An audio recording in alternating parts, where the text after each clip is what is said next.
Morning, I'm Jess.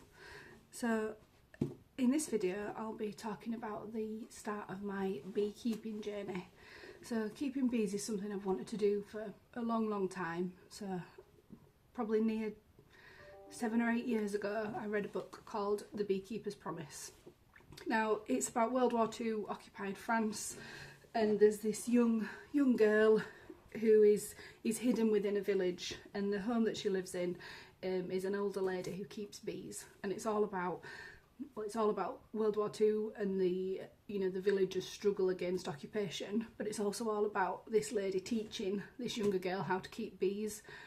And I loved it, and it really stuck with me. She used to go and tell the bees the news every day. So it was always one of those, oh, one day I'd love to keep bees, dreams that you have. And about 1.5 years ago, I started to look at how we could look at making this dream an actual reality. So I'm quite lucky that I've got a supportive partner who was happy for us to look for a smaller house with loads more land, and we're calling it the bee house, and the 3 to 5 year plan. So we started seriously looking more rural, back over to the side of the town we live in where I grew up. Now hopefully that's all going to go through this year, fingers crossed, but May is the best time of year to start your bees, so they've got plenty of time to get ready for the winter.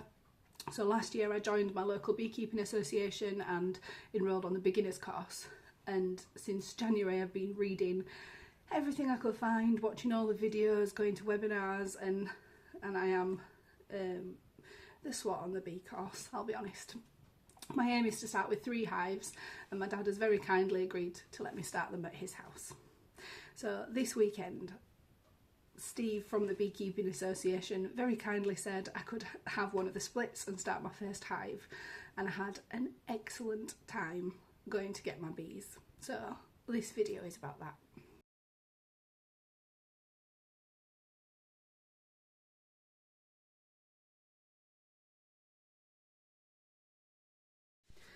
So the first hive was small but healthy. We spotted the queen, eggs, plenty of stores, everything. The second hive was the one that we planned to split. This all went completely fine. I took a blue marked queen, that means she was born in 2025, and then we had 4 frames of bees, brood, stores, and they all went into my polystyrene new box with 2 new frames. Perfect. Then we inspected his third hive, which got a little bit more interesting. So since Steve's last inspection, the colony had actually swarmed. So the bees had made about 8 new queen cells and capped them over. The previous queen had left and taken some of the bees with her. Now there were still loads of bees, and Steve said, well, if you fancy the experience, we'll do you another split and give you some queen cells instead of an actual queen. Now, of course I said, yeah, definitely. And he lent me his new box, and suddenly I had 2 colonies to put back in the car and move up to my dad's. So when the new queen matures, I'm going to leave that hive completely alone until she should have matured, and then I'll be having to mark her myself. So catching the queen and marking her with a white colour, so that means she was born this year, because they have a colour for which year they were born in.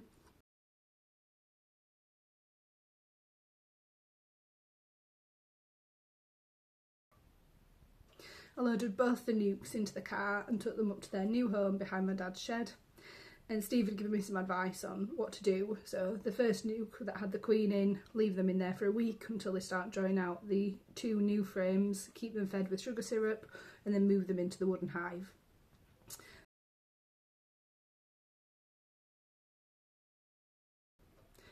The other hive, where they're going to be raising the queen, keep them fed on sugar syrup, but keep them in the nuke and don't open them until after the queen should have mated, because if I lose her, it's all over.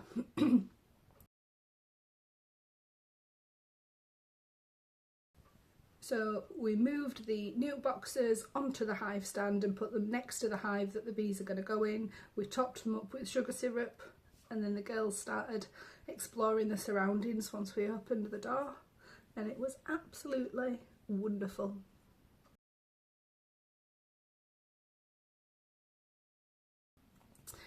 So for the next week I'll just be topping up the sugar syrup to help them draw out the rest of the comb, because it's very energy intensive making wax for the bees, and then eventually they'll be filling that with more bees, more stars, before they move into the new home.